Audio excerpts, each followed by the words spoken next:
शहरातील दुर्गा माता दौडमधील रांगोळी वाद, त्यानंतर रस्त्यावर फेकलेले गोमांस वाद, पोलीस ठाण्यासमोर लावलेल्या फलकांचा वाद, पोलिसांवर झालेला हल्ला, या सगळ्या प्रकारामुळे नगर शहरात गेल्या 2 दिवसात तणावाचे वातावरण होते। त्यातच मंगळवारी होणाऱ्या MIMच्या सभेबाबत अफवा पसरल्या जात होत्या। अखेर ही सभा लांबणीवर टाकण्यात आली, परंतु सध्या नगरचे आमदार संग्राम जगताप व MIMचे नेते इम्तियाज जलील यांच्यातील आरोप प्रत्यारोपाने अनेक प्रश्न उपस्थित होऊ लागले आहेत।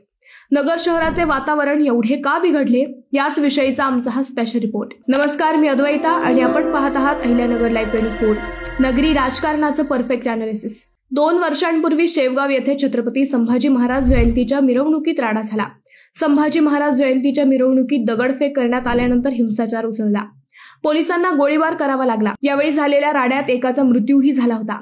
आता पुन्हा नगर शहर अशांत झाले।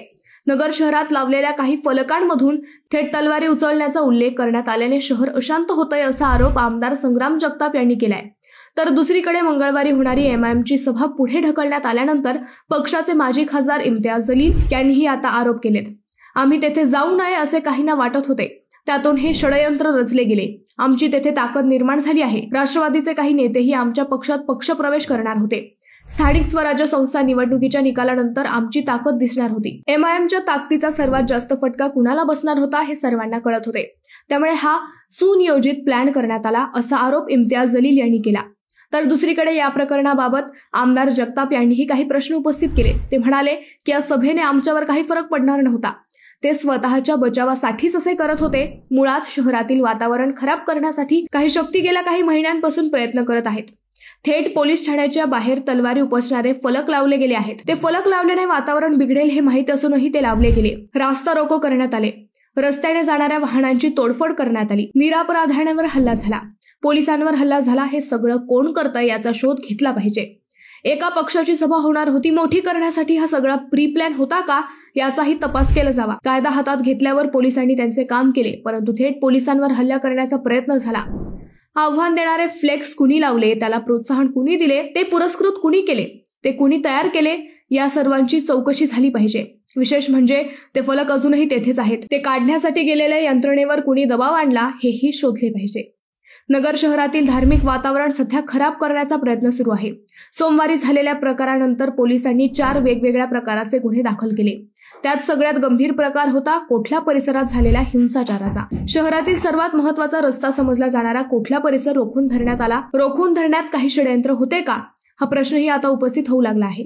कोठला परिसर रोखून धरणाऱ्या जमावाने आक्रमकपणे दगडफेक केली, वाहनांचे दुकानांचे नुकसान केले, रस्त्याने जाणाऱ्या वाटसरूंना जखमी केले। विशेष म्हणजे आता पोलीस व एका महिला होमगार्डवरही हल्ला केला। पोलिसांनी या प्रकारानंतर सुमारे 200 जणांवर गुन्हा दाखल केला आहे। या प्रकारात अल्पवयीन मुलांचा सहभाग पुन्हा एकदा विचार करायला लावणारा ठरला। अल्पवयीन मुलांची माथी भडकून त्यांना अशी कृत्ये करायला कोण लावतंय याचा शोध लावणंही महत्त्वाचं आहे। दुर्गा माता दौड रस्त्यावर गोमांस फेकण्याचा प्रकारही गंभीर होता। छत्रपती शिवाजी महाराज पुतळा ते मंगल गेट अशी ही दौड होती। या दौड मार्गावर रांगोळ्या काढण्यात आल्या होत्या। सकाळी 8:30 वाजेच्या सुमारास बॉम्बे बेकरी परिसरातील रस्त्यावर या दौड मार्गावर हडांचे व मांसाचे तुकडे टाकल्याचे दिसून आले। या प्रकरणाचा गुन्हाही दाखल झाला। सध्या नवरात्री सुरू आहे, शिवाय दसरा दिवाळी असे उत्सवही आहेत। त्यापूर्वीच नगरमध्ये असे प्रकार घडत असल्याने तो चिंतेचा विषय ठरत आहे। अल्पवयीन मुलांना हाताशी धरून त्यांचे ब्रेन वॉश करून नगरची शांतता भंग करण्याचा प्रकार होत असेल तर तो भविष्यासाठी नक्कीच धोकादायक आहे। दोषी कुठल्याही समाजाचा असला तरी त्याच्यावर कडक कारवाई होणे अपेक्षित आहे। विशेष म्हणजे या सगळ्या प्रकारानंतर स्वतः मुख्यमंत्री देवेंद्र फडणवीस यांनीही या गंभीर प्रकाराची दखल घेतली। आता फक्त पोलिसांनी तातडीने दोषींना अटक करून त्यांच्या विरोधात सगळे पुरावे न्यायालयात सादर करून त्यांना कठोर शासन करावे अशी नागरिकांची इच्छा आहे। राजकारण अवश्य व्हावे, परंतु सर्व धर्माचा आदर करून ते व्हावे, एवढीच नागरिकांची अपेक्षा आहे। हा सगळा प्रकार का होतोय असं तुम्हाला वाटतंय? तुमचं उत्तर आम्हाला कमेंट करून नक्की कळवा। शिवाय व्हिडिओ आवडला असेल तर चॅनलला सबस्क्राईब करून व्हिडिओला लाईक करायला विसरू नका। पुन्हा भेटू नव्या विषयावर, तोपर्यंत धन्यवाद।